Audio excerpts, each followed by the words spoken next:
I was humiliated! A fight between Homelander and Thragg isn't just a crossover matchup.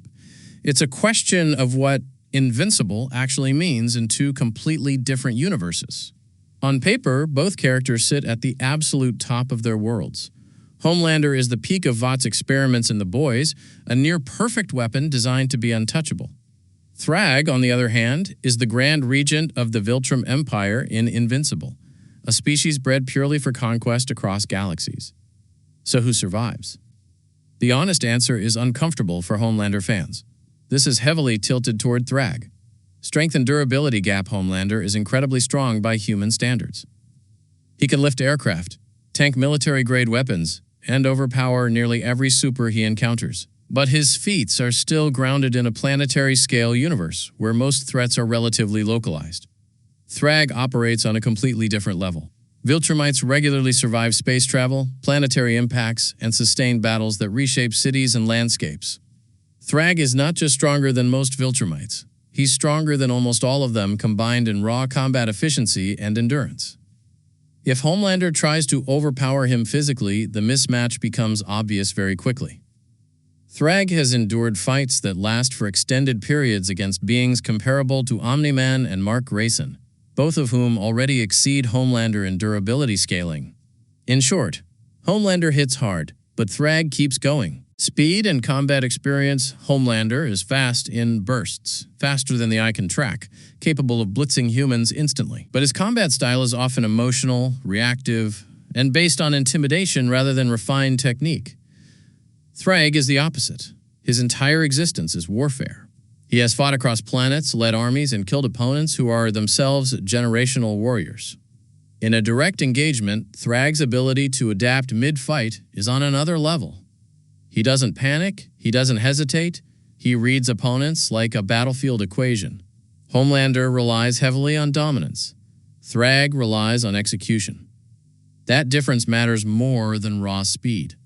Durability under pressure. This is where the gap becomes almost impossible to ignore. Homelander has never been pushed to his absolute breaking point in a sustained fight against someone on his level. When he is challenged emotionally or physically, he becomes unstable. That instability is part of his character. Thragg, however, thrives under extreme violence.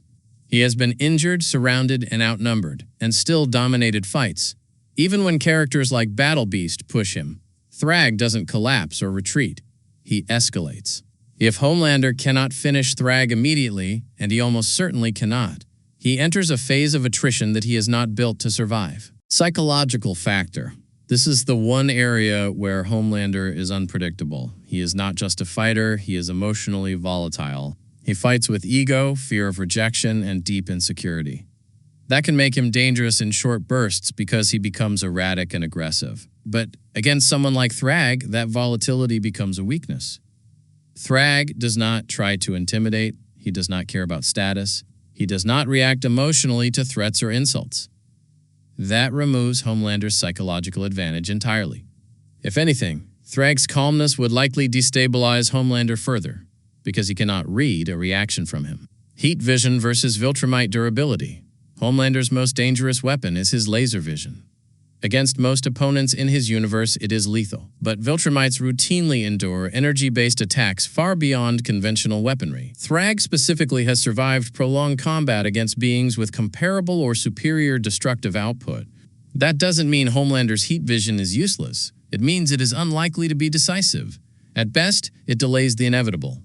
At worst, it provokes Thragg into ending the fight faster. The decisive factor. Experience against equals. The most important difference is simple. Homelander has rarely faced someone who can truly match him. Thragg has spent his entire life fighting beings at or near his level. That difference creates a massive gap in decision-making under pressure. Thragg knows how to dismantle opponents who are supposed to be strong. Homelander often escalates emotionally when challenged. In a long fight, that contrast becomes fatal. Final prediction: who survives? If this fight is framed as a straight encounter with no external intervention, Homelander can survive the opening moments due to raw power and aggression, but he cannot maintain effectiveness in a prolonged fight. Thragg eventually closes the gap, adapts, and overwhelms him. Outcome: Thragg wins the vast majority of scenarios. Homelander's only realistic path to survival would require external advantages, environmental manipulation, ambush conditions, or unknown enhancements beyond his current form. In a fair fight, however, the difference in scale between the two universes becomes impossible to ignore. Homelander is a top-tier weapon in a controlled system. Thragg is a war engine built for extinction-level conflict, and in that comparison, survival heavily favors Thragg.